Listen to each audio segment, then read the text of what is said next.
Bonjour peuple de Dieu, soyez bénis, chers sentinelles des nations. Alors, nous passons à notre deuxième séminaire. Dans notre précédent séminaire, le Seigneur nous avait montré les choses qui nous entraînaient dans la tiédeur, dans l'assoupissement et voire même dans la mort spirituelle. Donc, il nous a repris, il nous a montré les choses qui nous entraînaient dans la mort spirituelle. Nous les avons vues, je ne vais pas revenir là-dessus. Maintenant, nous passons à la deuxième étape parce que le tout n'est pas de savoir que voilà, tel ou tel autre élément peut nous entraîner dans la tiédeur, mais nous recherchons toujours la solution. Parce qu'il est bon de savoir ce qui nous entraîne dans la tiédeur, mais c'est encore mieux de savoir comment faire pour sortir de cette tiédeur. Parce que Dieu ne veut pas la mort du pécheur, mais il veut sa repentance. Alléluia. Dieu veut qu'on vive. Il ne voudrait pas qu'on meure. Il dit que je ne veux pas que celui qui pêche meure, mais je veux qu'il vive. Alléluia. Donc, parce que nous devons vivre, il nous apporte les solutions. Amen. Pour qu'on ne demeure pas dans la mort spirituelle. Je vais déjà lire pour introduire ce séminaire, je vais lire un passage dans Apocalypse chapitre 3 à partir du verset 15. Je lis au nom de Jésus-Christ. La parole de Dieu nous dit, le Seigneur dit, « Je connais tes œuvres. Je sais que tu n'es ni froid ni bouillant. Puisses-tu être froid ou bouillant? Ainsi parce que tu es tiède et que tu n'es ni froid ni bouillant, je te vomirai de ma bouche. Parce que tu dis, je suis riche, je me suis enrichi et je n'ai besoin de rien. Et parce que tu ne sais pas que tu es malheureux, misérable, pauvre, aveugle et nu, je te conseille d'acheter de moi de l'or éprouvé par le feu. Acheter de l'or éprouvé par le feu. Pour ceux qui ont suivi le premier séminaire, j'espère que vous avez compris ce que veut dire l'or éprouvé par le feu. Parce qu'il nous a vraiment passé au feu. Alléluia, pour nous purifier. Et c'était un exercice assez important. Ça avait sa place. Je te conseille d'acheter de moi de l'or éprouvé par le feu, afin que tu deviennes riche, et des vêtements blancs, afin que tu sois vêtu et que la honte de ta nudité ne paraisse pas. Et un collier pour oindre tes yeux, afin que tu vois. Moi, je reprends et je châtie tout ce que j'aime. Alléluia. Est-ce qu'il ne nous a pas châtiés pour nous prouver son amour? Ah, moi, je pense oui. Hein. Il nous a bien ramassés, mais c'était par amour. C'est parce qu'il nous aime. Et il nous appelle fils. Il dit que nous sommes ses fils. Alléluia. Il châtie les fils. Aie donc du zèle et répands-toi. Voici, je me tiens à la porte et je frappe. Si quelqu'un entend ma voix et ouvre la porte, j'entrerai chez lui, je souperai avec lui et lui avec moi. Celui qui vaincra, je le ferai asseoir avec moi sur mon trône, comme moi j'ai vaincu et me suis assis avec mon Père sur son trône. Que celui qui a des oreilles entende ce que l'Esprit dit aux églises. Les églises, c'est qui? C'est vous, c'est moi. Dieu nous parle aujourd'hui. Il n'aime pas la tiédeur. Des fois, on peut se dire qu'on n'est pas tiède, mais il nous dit que nous devons acheter du collier chez lui pour mettre à nos yeux, pour voir combien de fois nous sommes tièdes.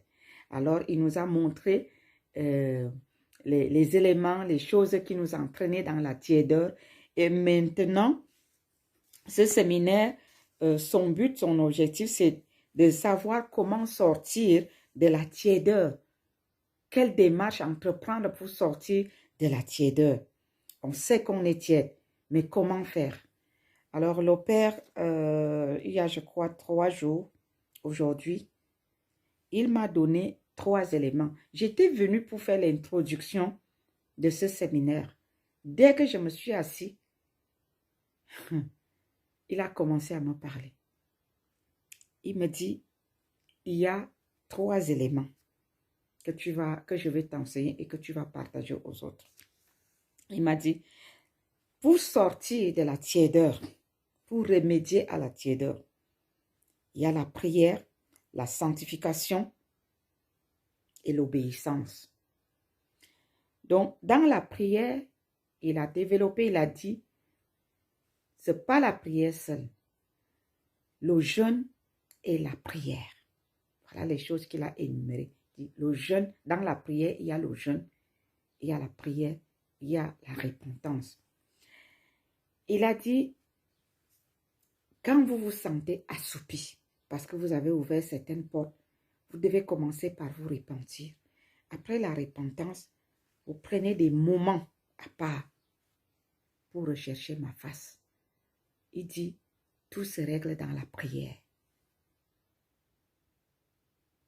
Je me suis vue dedans et j'ai béni l'Éternel, sans toutefois me glorifier. Le Saint-Esprit est mon meilleur enseignant. Saint-Esprit m'a montré parce que, vous savez, les moments d'assoupissement attrapent tout le monde. Puisque nous tous, nous péchons, il n'y a pas quelqu'un sur la terre qui va te dire que je suis le saint des saints comme Jésus et je ne pêche point. On pêche d'une manière ou d'une autre.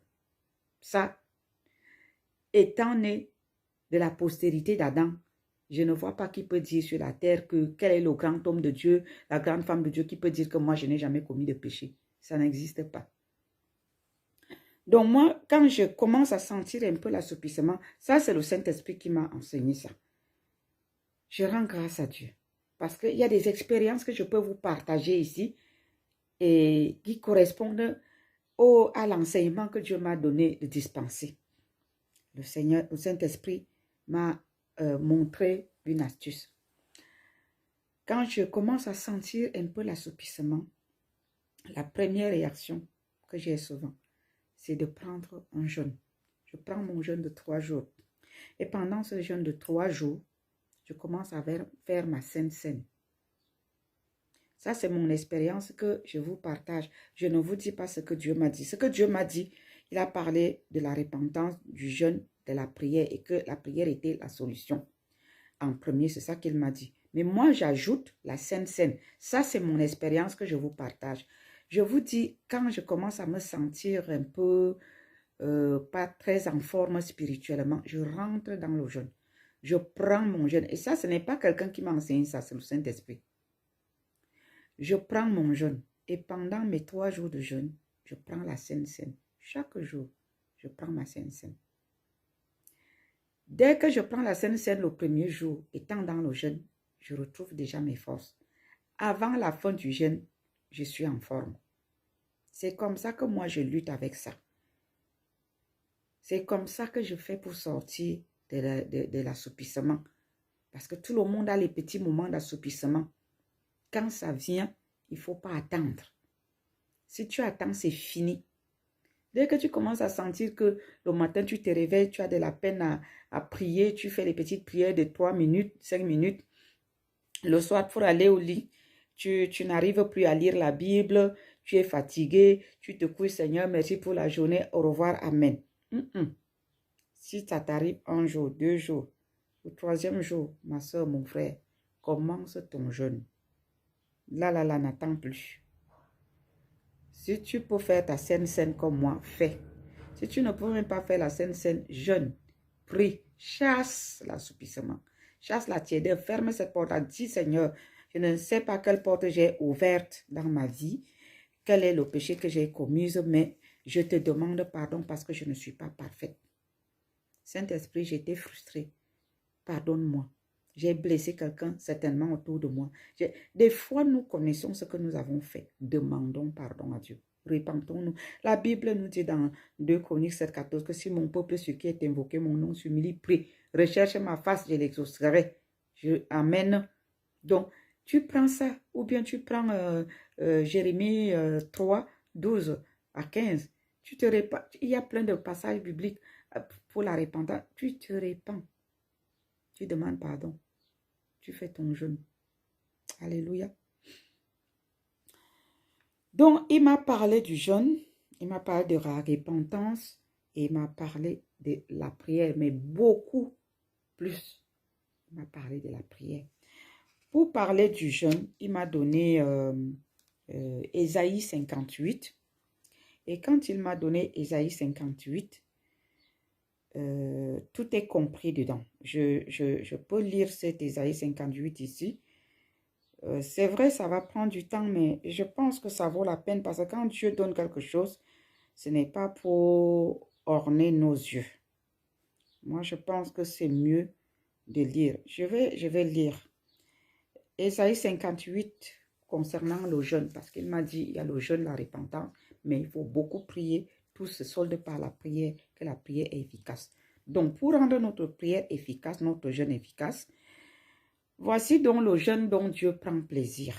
Ésaïe 58. Ce n'est pas le jeûne où tu vas te quereller avec ceux qui t'ont frustré, tu les accuses, je ne sais pas quoi, tu cherches ton intérêt personnel. Non, le jeûne auquel Dieu prend plaisir, vraiment, voici ça. Crie à plein gosier, ne te retiens pas, élève ta voix comme une trompette et annonce à mon peuple ses iniquités, à la maison de Jacob ses péchés. Tous les jours, ils me cherchent. Ils veulent connaître mes voies. Regardez le début ici. Le début ici nous montre en quelque sorte que nous devons d'abord connaître nos péchés. Parce que nous allons nous repentir avant d'aller devant Dieu. Par exemple, il dit annonce à la maison de Jacob ses péchés. C'est pourquoi faire. Quand tu connais ton péché, tu fais quoi? Tu te répands, non? On se répand, n'est-ce pas? On est d'accord. Verset 2. Tous les jours, ils me cherchent. Ils veulent connaître mes voies.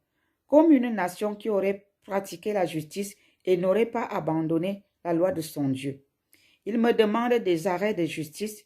Ils désirent l'approche de Dieu. Que nous sert de gêner? Le Seigneur nous pose la question.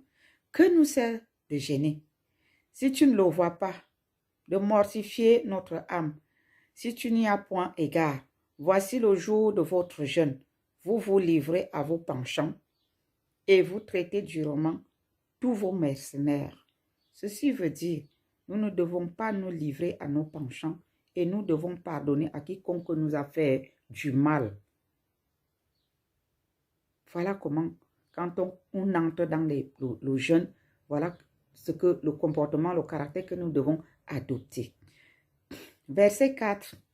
Voici, vous gênez pour disputer et vous querellez, pour frapper méchamment du poing. Vous ne gênez pas comme le vaut ce jour, pour que votre voix soit entendue en haut. Ça veut dire que il y a une manière de gêner pour que Dieu nous entende là-haut. Souvent, voici ce que l'ennemi, je m'arrête d'abord au verset 4 là. Voilà ce que l'ennemi fait le plus souvent. Quand vous prenez un tel jeûne, vous voulez sortir de la tiédeur, ou bien vous avez un problème, vous voulez jeûner pour avoir la réponse de Dieu, vous cherchez la face de Dieu pour quelque chose, pour votre croissance spirituelle ou je ne sais pas quoi. Il utilise les gens autour de vous. Voilà pourquoi moi je conseille toujours aux gens de fermer leur téléphone lorsqu'ils jeûnent. Parce que l'ennemi sait quand vous voulez vous échapper. Il va aller secouer le cocotier à gauche, à droite, partout, dessus, dessous. Celui-ci t'appelle, il te montre d'abord la tension. Avec le téléphone, tu raccroches, un autre t'appelle, c'est des accusations. Et des fois, c'est des fausses accusations qui te font mal. Des choses qui te font mal. La querelle commence. La Bible nous dit quoi ici? Voici, vous gênez pour disputer et vous querellez. Il faut éviter la dispute et la querelle pendant le jeûne. Et pour éviter ces choses, fermez d'abord les téléphones.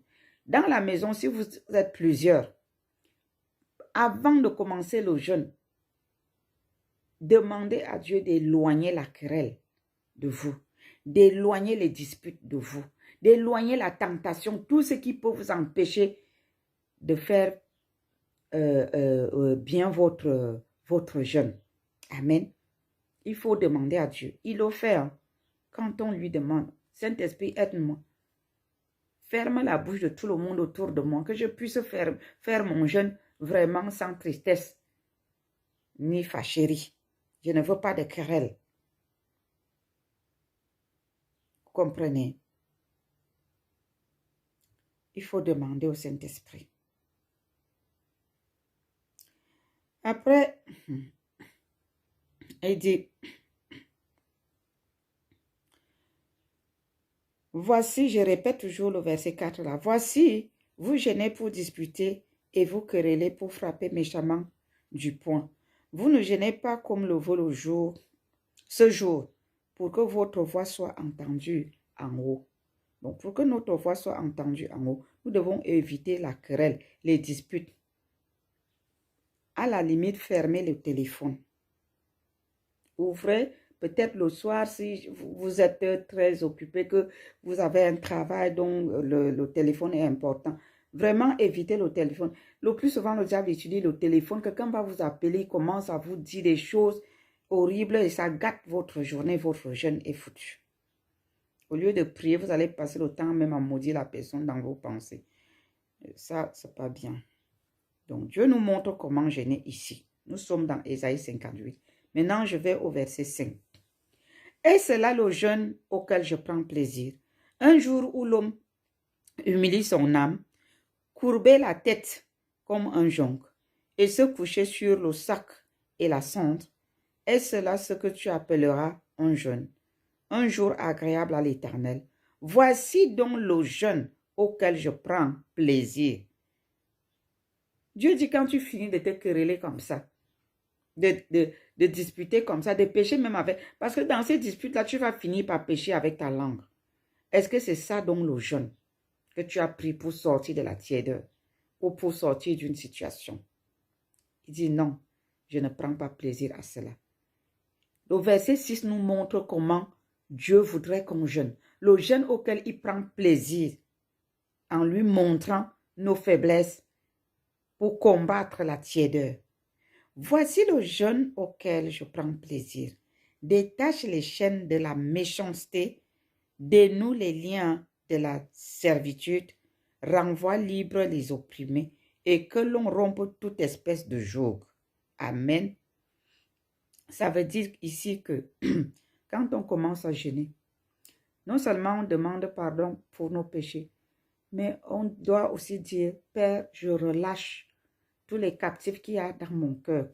Les gens qui m'ont offensé, qui m'ont blessé, qui n'ont pas voulu se repentir, qui n'ont pas demandé pardon, même s'ils ont demandé pardon et que mon cœur est resté fermé. Père, je les relâche. Je relâche tous ceux qui m'ont fait ceci, qui m'ont contrarié, qui m'ont blessé, qui m'ont rejeté. Ceux-là qui n'ont pas répondu à mon appel quand j'avais besoin d'eux, qui m'ont tourné le dos alors que je les avais.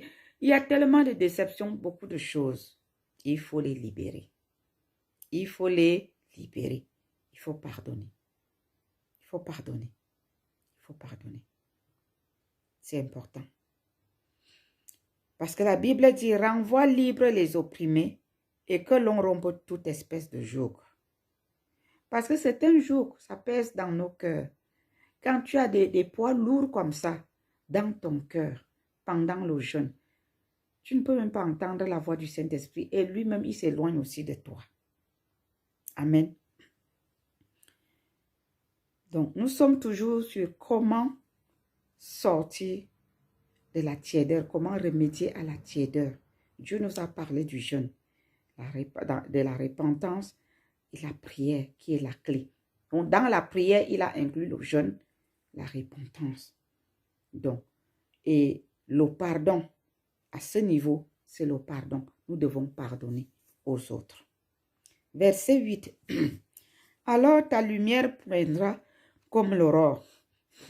Quand tu réussis à pardonner, à demander pardon, à fuir les querelles, les disputes pendant ton jeûne, Dieu dit, ta lumière poindra comme l'aurore et ta guérison germera promptement. Ta justice marchera devant toi et la gloire de l'Éternel t'accompagnera. Où? Dans tout ce que tu auras à faire dans tes prières. C'est-à-dire que tu as la faveur de Dieu quand tu vas ouvrir donc ta bouche pour chasser la tiédeur et appeler le feu de l'esprit, le renouvellement du baptême du Saint-Esprit en toi. Et ça va s'accomplir. Alléluia. Dieu dit au verset 9, alors tu appelleras et l'Éternel répondra. Il y a d'abord des préliminaires. Il y a des choses que nous devons d'abord faire avant qu'on appelle Dieu et qu'il nous réponde. Alléluia. Il faut bien méditer. J'espère que vous avez eu à méditer cet Ésaïe 58. Si vous ne l'avez pas fait, franchement, mes frères et sœurs, chers serviteurs et servantes de Dieu, je vous invite à la repentance. Parce que quand Dieu nous dit de faire quelque chose, nous devons le faire. Et après, il va nous expliquer.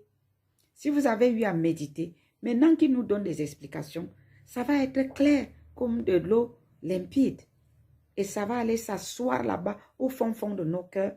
Et nous allons commencer à mettre cela en pratique. Et nos vies vont changer. Notre vie spirituelle va changer. La tiédeur ne nous attrapera plus facilement. Et même lorsqu'elle essayera de venir, nous aurons la clé en poche. La solution que le Seigneur nous donne aujourd'hui. Il dit au verset 9, « Alors tu appelleras et l'Éternel répondra. Tu crieras et il dira, « Me voici. » Vous voyez? Est-ce que si tu n'as pas fait ce qu'il a dit là, il va te dire que me voici? Tu vas jeûner pour toi-même. Ce sera comme une grève de faim. Alléluia. Ce sera un régime. Pour ceux qui fuient le poids. Ce ne sera pas pour chasser la tiédeur ou régler ton problème. Alléluia. Alors, il dit, tu crieras et il dira, me voici. Si tu es loin du milieu de toi le joug, les gestes menaçants et les discours injurieux, si tu, voilà aussi les choses que Dieu, il a posé la condition. Hein. Il dit, je te dirai, me voici, si tu es loin du milieu de toi, le joug dont il nous a parlé plus haut, les gestes menaçants des gens qui t'ont blessé, parce que tu peux ne pas parler, rien que ton regard devient insultant pour la personne en face. Vous le savez, non? Nous tous, on connaît ça. Et les discours injurieux, donc, ça revient à fuir les disputes. Parce que si on est seul, on ne va pas tenir les discours injurieux comme ça facilement.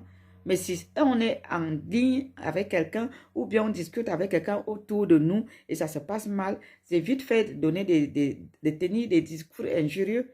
Ou il y a d'autres personnes qui ont là de vous appeler au téléphone parce qu'ils veulent me dire. Ah, ma soeur, je voulais prendre des nouvelles. Ah, mon frère, je voulais savoir comment tu vas. Ah, vraiment, je voulais te dire que je voulais te raconter que. On appelle ça le commérage. Dieu n'aime pas. Donc, quand tu es en jeûne et tu sais que tu es entouré de pareilles personnes, ferme ton téléphone. Il ne faut pas avoir des discours injurieux provoqués par le diable qui envoie ses agents t'appeler pendant que tu es en train de jeûner. Amen. Ah, ça, c'est des bonnes bases que Dieu nous donne. Vraiment. Si nous pouvons mettre ça en pratique, ce serait merveilleux pour chacun ou chacune d'entre nous. Verset 10. Si tu donnes ta propre subsistance à celui qui a faim, si tu rassasies l'âme indigente, ta lumière se lèvera sur l'obscurité et tes ténèbres seront comme le midi. Ça veut dire que si tu fais des sacrifices, tu as quelque chose, tu dis je ne vais pas manger seul. Tu as peut-être de l'argent, tu sais qu'il y a une autre soeur à côté là qui vient te demander un prêt ou je ne sais pas un dépannage. Fais le sacrifice. Peut-être c'est Dieu qui l'a envoyé pour venir te tester. Fais le sacrifice. Donne. Le Seigneur va prendre plaisir à cela. Amen. Et il va t'exaucer. Verset 11. Avant d'arriver au verset 11, cette histoire de sacrifice ici, de donner la subsistance aux autres, Regardez et ça c'est pendant le jeûne, hein. C'est pendant le jeûne. L'ennemi, il connaît les principes bibliques et il les utilise à sa manière. Regardez les musulmans. Moi, j'ai vécu au nord Cameroun. C'est la partie du Cameroun qui est constituée des musulmans. C'est l'islam qui est là-bas. Quand ces gens-là jeûnent, à la fin de leur jeûne, ils tuent des animaux, les moutons. Ils partagent à tout leur entourage. Tout le monde. Ils viennent vous donner. Ils essayent d'appliquer ce qui est écrit ici au verset 10. Sauf que ils le font, mais étant du mauvais côté. Mais nous les chrétiens, Dieu nous a montré le secret, mais nous ne le pratiquons pas. Donc, pendant les jeûnes, ce que nous devons faire, même si on n'est pas généreux ou généreuse, nous devons faire des petits efforts pour être généreux ou généreuse. Alléluia. Si on ne sait pas ce qu'on appelle le don de libéralité, eh bien, on demande au Saint-Esprit, il va nous conduire et nous allons entrer dans le bain. Verset 11. L'Éternel sera toujours ton guide. Il rassasiera ton âme dans les lieux arides. Vous voyez. Et il redonnera de la vigueur à tes membres. Il redonnera de la vigueur à tes membres. Il redonnera de la vigueur à tes membres. Parce que lorsque nous sommes assoupis, nous sommes même physiquement fatigués. Mais si nous entrons dans un jeûne sincère, le jeûne auquel Dieu prend plaisir, il nous redonne non seulement la force spirituelle, mais aussi la force physique. Il dit, tu seras comme un jardin arrosé, comme une source dont les eaux ne tarissent pas. Les tiens rebâtiront sur d'anciennes ruines. Tu relèveras des fondements antiques, parce que tes fondements se seraient tombés, parce que tu étais assoupi. Mais une fois que tu retrouves les forces, c'est fini. Tu remets tout en ordre. On t'appellera réparateur des brèches. Celui qui restaure les chemins, qui rend le pays habitable. Et comment tu vas rendre le pays habitable? Par le feu de ton esprit, le feu de ton intercession. Tu deviens bouillant ou bouillante. Bulldozer divin. Alléluia. Si tu retiens ton pied pendant le sabbat, pour ne pas faire ta volonté en mon saint jour, écoutez ce passage. Si tu retiens ton pied pendant le sabbat, pour ne pas faire ta volonté en mon saint jour, si tu fais du sabbat tes délices, pour sanctifier l'Éternel en le glorifiant, et si tu l'honores en ne suivant point tes voies, en ne te livrant pas à tes penchants et à de vains discours. Ce verset 13, mes chers amis, mes chers frères et sœurs, je vous invite à souligner franchement ce verset 13. Dimanche, j'étais en train de dire qu'il faut qu'on revienne sur les fondements, le cours de la fondation biblique. Parce que ce que la Bible nous dit ici, là, les chrétiens ont oublié ça. Beaucoup de chrétiens planifient leurs activités le dimanche, à la place de réserver ce jour pour le Seigneur. Ce jour est réservé, le dimanche est réservé pour le Seigneur. Le dimanche est réservé pour le Seigneur et non pas pour aller se faire plaisir. Non. Chrétiens, chrétiennes, revenons sur les bonnes bases, sur les fondements que Dieu nous a donnés dans sa Bible. Alléluia. Beaucoup prennent le temps d'aller faire leurs activités le dimanche, mais trouvent des excuses pour aller glorifier Dieu le dimanche. Ce n'est pas bon. Ça, ce sont des choses qui amènent l'assoupissement. Et Dieu ne voudrait plus qu'on reste tiède. Verset 14. Alors tu mettras ton plaisir en l'Éternel et je te ferai monter sur les hauteurs du pays. Je te ferai jouir de l'héritage de Jacob, ton père, car la bouche de l'Éternel a parlé. Est-ce que vous pensez que si nous passons le temps à vaquer à nos plaisirs, à faire notre propre volonté, Dieu mettra son plaisir en vous? Non. Ça, c'est que l'introduction. Je vais commencer donc maintenant la première session pour voir comment remédier à la tiédeur. Amen. Que le Seigneur vous bénisse, qu'il vous donne la compréhension claire et que le Saint-Esprit se révèle en chacun, chacune. Au nom de Jésus-Christ. Amen.